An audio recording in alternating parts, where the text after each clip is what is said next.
Welcome back to Million Dollar Media. I'm your host, Joelle, and with me today I have... James, her husband. Kerstie. Willow. And Max, And- the numbers guy. Max the numbers guy. You don't get an intro, Max. This is not about you. Yeah, for real. You're just here for the numbers.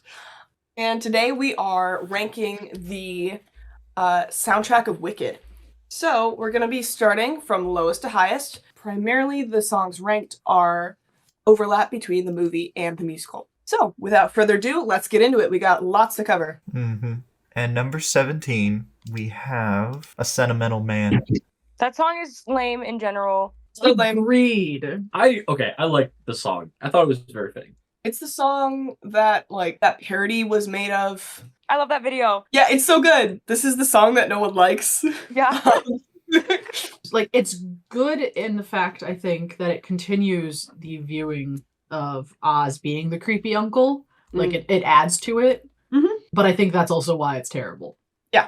It's just uncomfy. All right. At number 16, we have Wonderful. Yeah, it was in the stage production. It's just not great. Personally, I just don't care for the ones that have the wizard. Yeah, they're bad. Yeah, respectfully. Kerstie, thoughts? Nothing separate from what you guys said. It's not a great song. It's beautifully done and written, usually performed very well. Mm-hmm. But in terms of content and vibes, they're just kind of icky. Yeah, icky vibes. And that's why that's number 16. Max, what's the next one? Number 15. Sorry. Sorry. Just gotta watch Mojo all of a sudden. But you don't want to find your Burger King burger? What? Okay, Get wait. copyrighted, guys.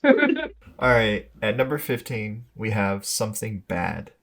That was one of my top songs. I really liked it. I think it's kind of awkward to watch on stage, but in the movie, they transferred it really well. I thought it was going to be more awkward than it was. It's important for the plot. So, I think that was maybe my 6th song on my list. I don't know about you guys. It was number 6 for me, actually. Really? Because I thought that they did really well with it in the movie because they didn't have much to work off of from the show. When I saw it on stage, it was just Dr. Dillerman and Elphaba sitting the whole time as the song was being sung. But the movie did a really good job at making it not boring to watch for those 2.5 minutes. Mm-hmm. It feels like it's shorter than that. Yeah, it might be. This one was kind of lowly rated for me. I think it's mostly because it doesn't feel super interesting. It feels like it's conveying the same sort of thoughts and feelings as The Wizard and I, but just in a different sort of context. A different sort of hope, I guess. The hope that the wizard will prevent bad things from happening instead of the hope that the wizard's going to make good things happen. So, yeah. Kerstie, anything to add? This one was lowerly ranked for me because I'm just not a fan of songs that glorify the wizard. Yeah. Same. Anyways. Continued icky vibes. Extended edition. Ooh, Electric Boogaloo. Alrighty, Max. What's behind door number 14? At number 14 is I'm Not That Girl. It hurts me that it's so low, but I can understand that it's not a fan favorite. I'm just personally attached to it. I think that they did it really well in the movie, with the vignettes and the scene changes that they did. Side note, I love how many of the nods that they make to the original, Broadway costuming with Elphaba's outfits. Anyways, yeah, that was particularly evident in this song to me. So, any other thoughts? If you would have asked me 10 years ago, I think this would have been really high on my list. I think over the last decade or so, it's become less meaningful of a song to me. That's fair. Yeah, I think you either like the song or you don't. And there was not really much to talk about visually from the movie. It's I'm Not That Girl. It's necessary, but also not amazing. Yeah, that's fair. Alrighty, next. Number 13, we have Dear Old Shiz. What? Yeah.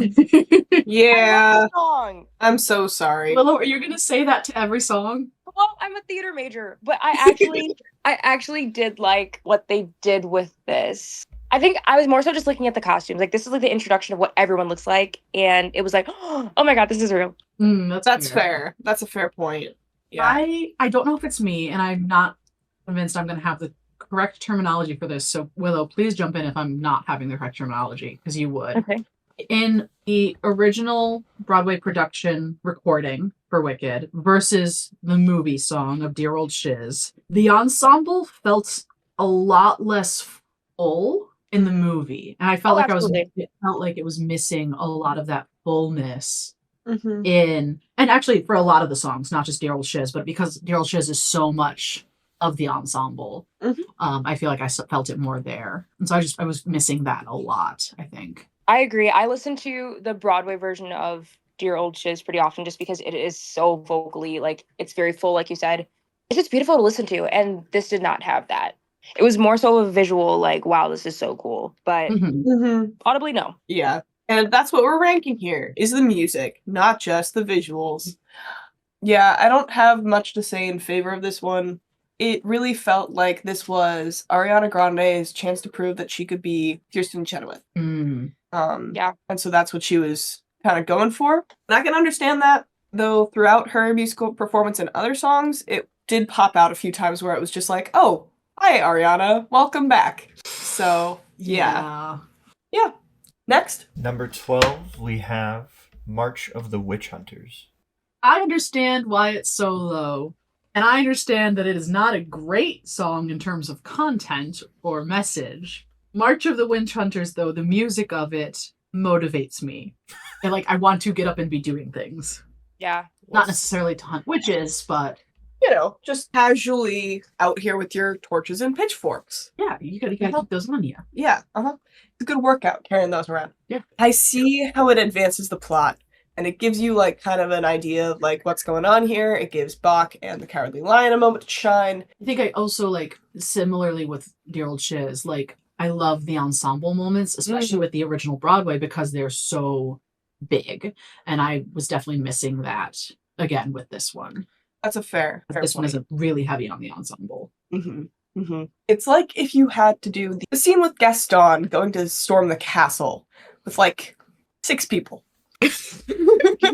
Oh my god. He needs a mob. As do the Witch Hunters. And they had a physical mob, but it didn't sound like Yeah. one. Yeah. Anyways, what? Couldn't get the group chat coordinated. Yeah, exactly. Gotta be on the same page. You need a mob that's gonna match your energy. Mhm. And that's, I think, where Bach went wrong. All right, what's next? At number 11, we have One Short Day. Willow, how you feeling?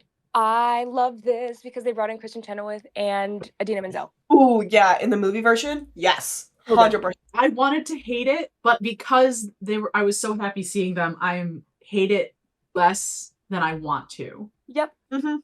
That's fair. And with their voices, the ensemble sounded a little better.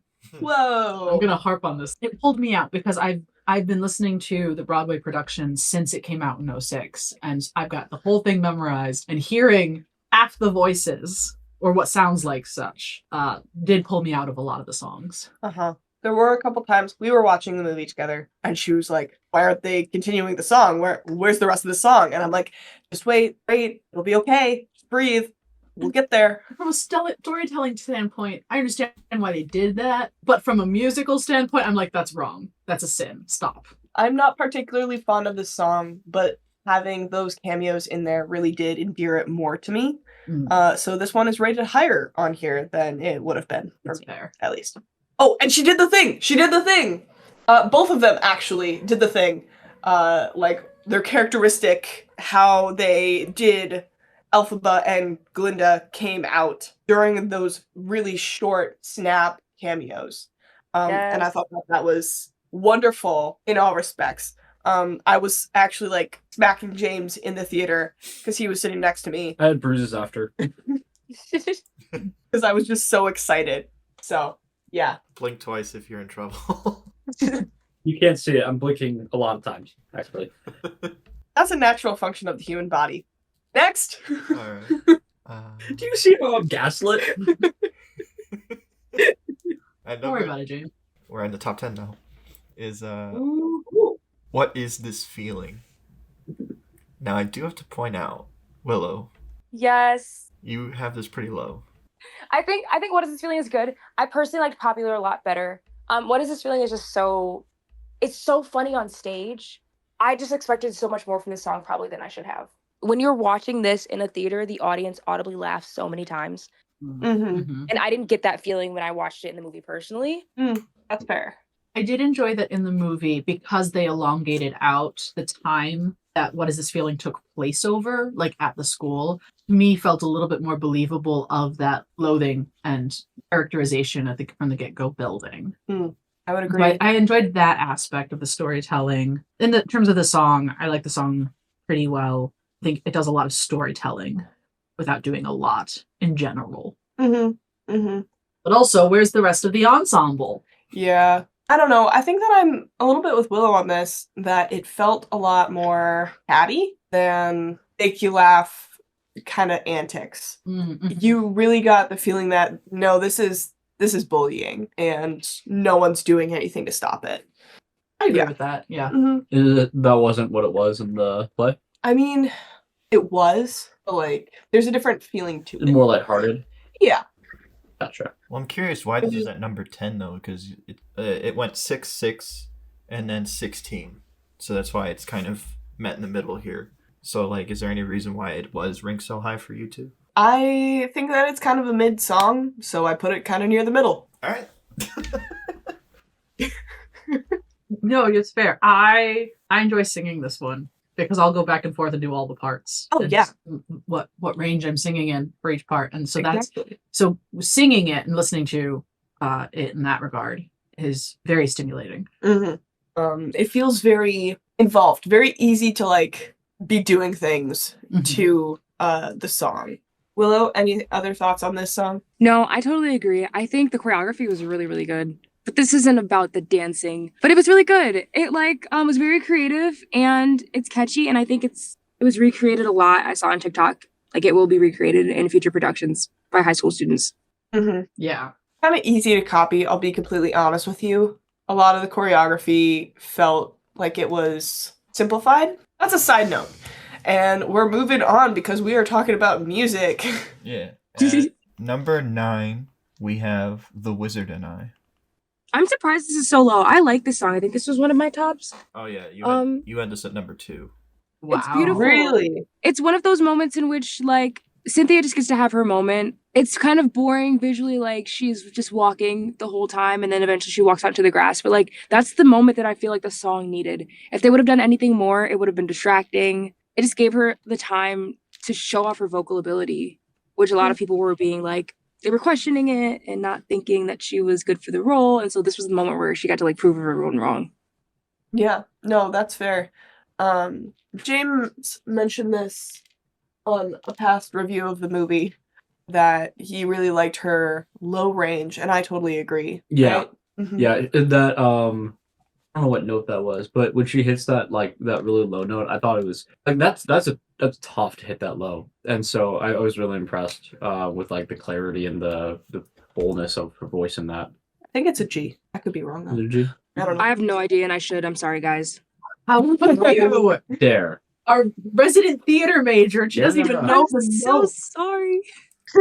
Speaking of notes, I've got coming on this one, and I don't think I've got the terminology. So Willow, please fix that if you need to. It showed up in Wizard and I think that's the first time I noticed it, but then it was a thing for like I noticed often throughout all of the songs on the movie version, where like on some of those big held piece notes near the end of songs, where Cynthia or Ariana would like then play with the note. I don't know what that's called, but they'll change. Like were they play with the note? Yeah, like they in the Broadway production there would be a sustained note held for your 30 seconds or whatever, but in the movie they would like during that sustained they would break it up and go up and down a little bit. Oh yeah. I mean, I think they just added their own. They riffed a lot during that. Like they had a lot of riffs and runs that were different. For all the people who love musical theater, we were listening to it and we obviously judged because we're like, that's not what Adina did, or like that's not what Christian Chenoweth did. But after getting used to them, I thought they did a good job. Like they added their own style, but also stayed true to what Stephen Schwartz was trying to imply. Well, I feel like the second half, you could kind of hear Ariana's own style coming through more so than her like singing in the style of Glinda. That's just my opinion. I agree. Yeah. I'm not a big fan of the riffing. I understand how people can enjoy it. I think I'm a bit more of a purist with sustained notes in Broadway, That's fair. but that's just me. No, I totally agree. I think on stage, sustained notes sound so much better, but I think just for movies, people who aren't the elitist theater fans love riffs and runs because riffs and runs are more closer to pop, I feel. I would And so, like, agree. it's more accessible, if that makes any sense. All right, what's next? At number 8, we have No One Mourns the Wicked. Okay. No One Mourns the Wicked. Such a vibe. Mm-hmm. I love it. Musically, you gotta come out strong. You gotta come out swinging. I think that No One Mourns the Wicked is a great start to a musical. Yeah, I would agree.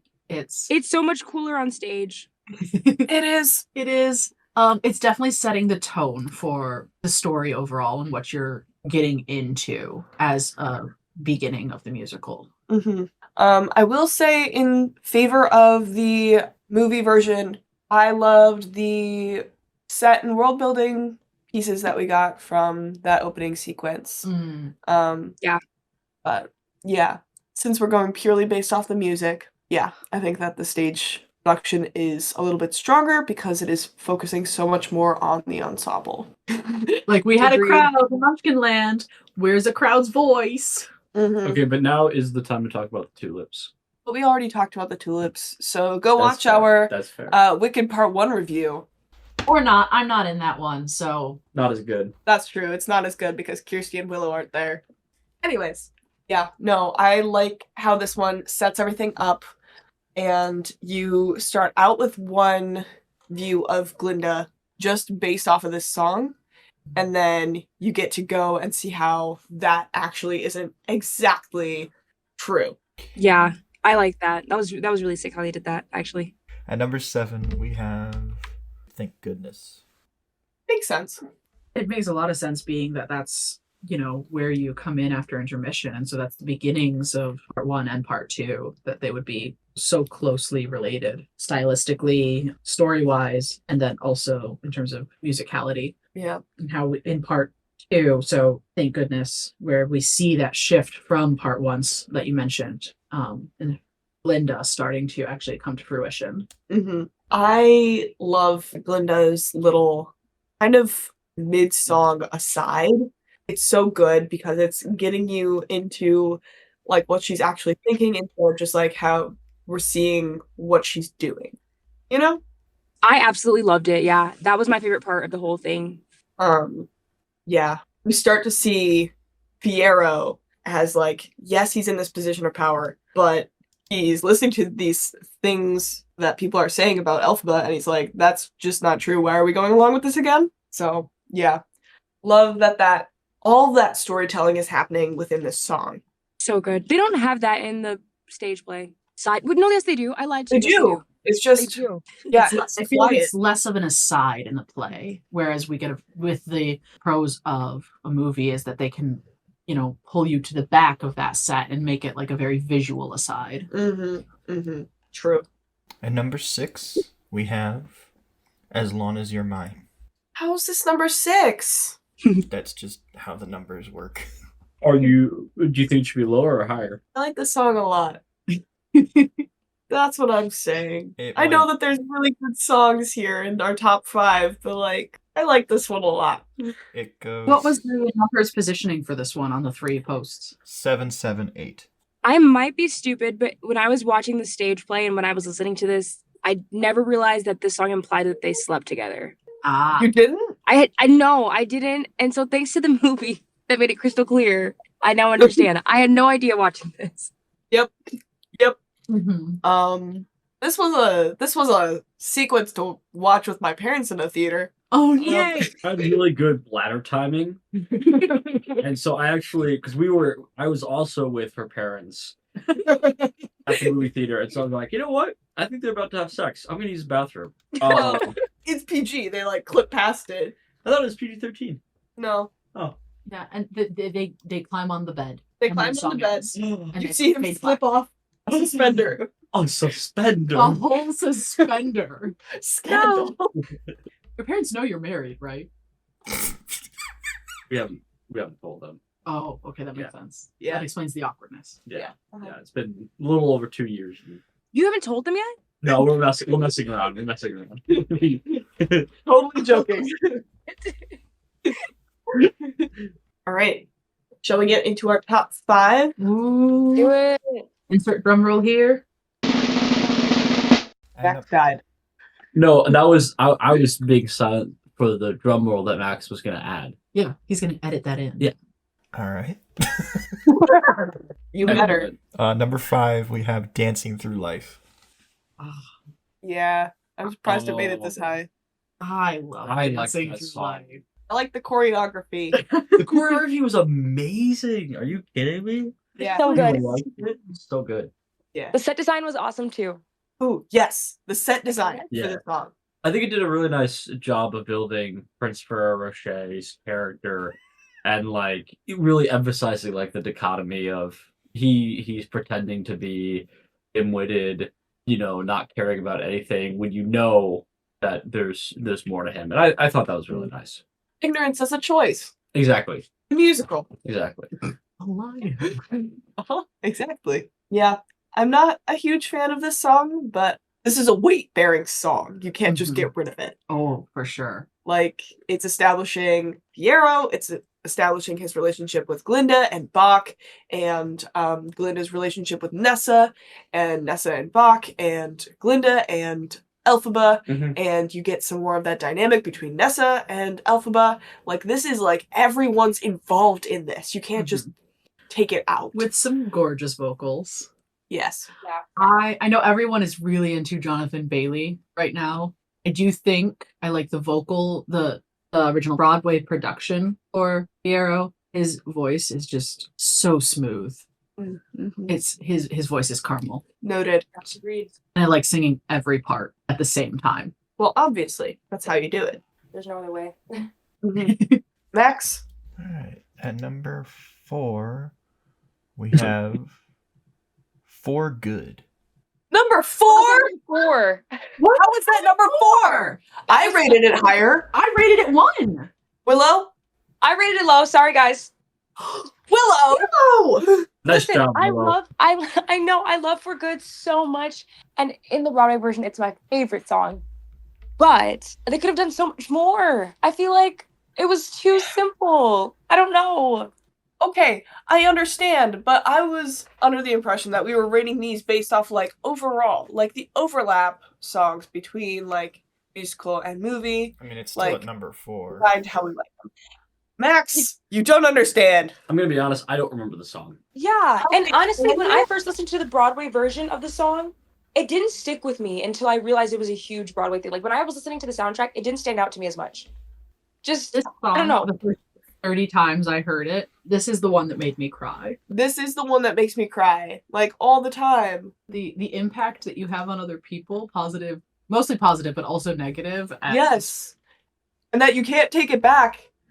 But people will love you anyway sometimes. Yes. And that sometimes it's okay to move past the things that they did that hurt you. Ugh, this song. Accountability, It was repentance, acceptance. exactly. I kind of want to hear more about why Willow rated it so low. I mean, to be fair, it's at number 4. That's too low, Max. Too low. I feel like the theater community expected a lot more from what they did. Okay, the song is good in general, but in the movie specifically, I think we just expected a little bit more.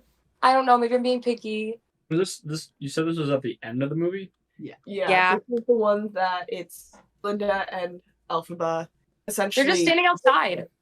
Sorry, I don't remember this one. I Were you Not too bad. This is the No, I wasn't asleep. This is the one of the main points Yeah, this was of the whole point. musical. This is at the end, like right before they storm the castle. Yeah, Between this is when she is like It's the title of she the fills up movie.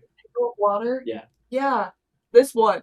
It sounds really good. It sounds like it's great. It's a great song. I just don't remember how it goes at all. I'm sorry. Like a comet pulled from orbit as it's passing the sun. Are you joking? Are you The kidding me right now? stream that meets a boulder halfway through the wood. It's true, but also like that's the whole point. Because I knew you, I have changed for good. Who can say if I've been changed for the better? Yeah. Yes. And also in particular because like there's so much discussion in this rendition of Wicked about like what good means. Like we see at the beginning of part 2 that it is almost losing all meaning. Like it's just whatever Glinda's involved in, it's good. Like talking about, oh, we should copyright that. And it's like knowing that she is doing away with how she sees that, and like that doesn't matter to her anymore. This is her and how she has been changed by Elphaba. Anyways, I have a lot of feelings about this song. Yeah. Yeah. It's so high up there. I think it was our senior song, like the one that we sang at graduation. So anyways, listen, we had a major like musical theater presence in the senior class, so don't worry about it. Anyways, kind of curious more about what Willow has to say. Yeah. I don't know. I wanted more from it. That's it. I think that like the movie was named for good. I feel like everything should have been, I don't know. I think the staging was just them standing there on the balcony. I feel like we could have had some flashbacks or something. Vocally, it was very beautiful. It was just so simple compared to everything. Like No Good Deed, insane. Like I know we're just talking about music, but like visually, it was amazing. Like it had the same energy that seeing it in person on stage does. Yeah, that's fair. And then I feel like for good, I guess it's a great contrast from all the chaos that happens. Like in No Good Deed, in the Witch Hunter song. I kind of see what they were trying to do, but like something was missing for me. Okay, that's fair. What's number 3, Max? Number 3, we have Defying Gravity. Are you joking me right now? Willow is skewing the numbers. Maximilian and Willow. Actually, I'm not gonna lie. I kind of am with Kerstie and Joelle on this one. That should have been probably at least number 2. I'm not gonna reveal the numbers. Why not, Max? We want names. Drop the list. Drop the list is crazy. It's all redacted. Every line blacked out. I understand, Willow, if your reasoning is just you didn't like how Cynthia did the ending. Yes. Uh-huh. And I agree with you on that front. Me too. However, the song... I mean, number 3 is not bad. I really liked Popular, so that trumped Defying Gravity for me. Okay. I'll get into those weeds later. Defying Gravity, the one thing that bothered me about how they did Defying Gravity was how much her cape changed sizes. That was the one thing. Did it really? Yeah. Yeah. All the time. It took me out. I'm like, what? It is 5,000 feet long, and then it's like, oh, it's a regular curtain. It might be 10 feet, maybe. Yeah. Like, there was no rhyme or reason to change the cape. But yeah, I think I would agree. I wasn't a huge fan of how she did like the ending riff. Was there anything more specific for you? I guess Defying Gravity is just so like it's such a good song. I think what makes it magical is like obviously in 2003 when it first debuted, it was insane that they actually had her fly like in the theater. Mm-hmm. And so when you're watching it on screen, it's like, okay, like obviously they can do this easily. All the VFX artists are like, yeah, exactly. It's number 3. It's not bad. True. It's fine. I'm fine. Max, what's in second place? At number 2, we have Popular. Love Popular. What a popular choice. So funny thing about this song. When I was like, I don't know, 10 or 11, my sister would sing this song nonstop. And so I actually knew a decent amount of the lyrics going into it, but I didn't know that this song was from this musical. And so I was in the theater and it just popped up. I'm like, wait a second. I know this song. I also love this song in general. And this is one of the songs that like the first one when I was a child learned a lot of the lyrics to and would sing ad nauseum. It's a very good song. It's a lot of fun. It's fun to sing. It's very fun to sing. And I did appreciate how much fun Ariana had with it. And all like the little nods to various costume choices. But like, I think that I got just a little bit too much of Ariana and not enough Glinda in the movie version. So that was why I rated this one lower, but it's fine. Max, This what is were how the it kinda goes. what was the numbers on this one? Yeah, Max, what are the numbers? 551. You're joking! Interesting. What? Max, this is nuts! What do you mean? I demand a recount. Yeah. I don't know what to tell you. Say it again, drop the list. Alright. You ready And for of course, number number 1. No Good Deed. So good. Great Phenomenal. choice. Yeah. Love it. Great song. It is absolutely the best song. I was like sitting on the edge of my seat, like, what are they going to do with this possibly to top the play version? And they did everything that they were supposed to. Wait. You said absolutely the best song, but didn't you rate Popular as number 1?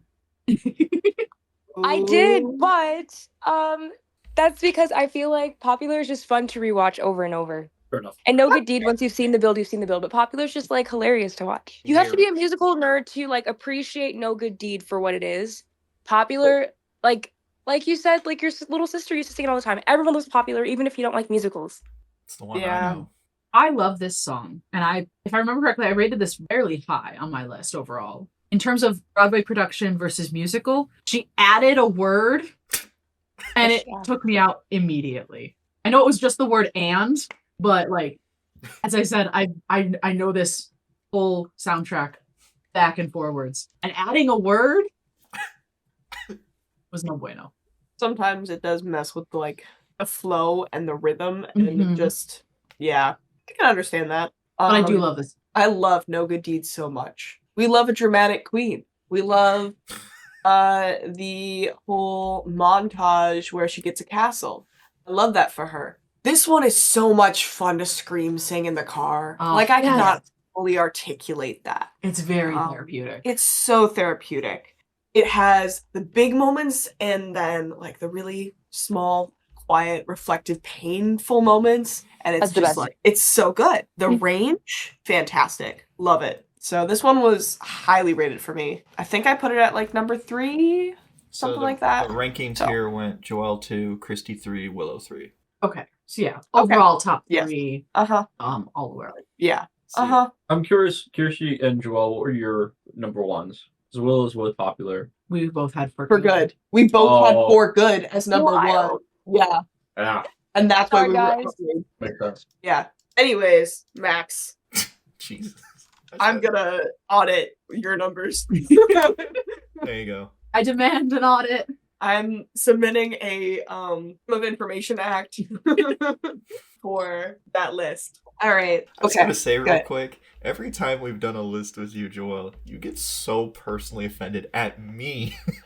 for putting Of this course I together. do. Max, who else do I have to be mad at? That's fair. But I'm just I'm just the numbers guy.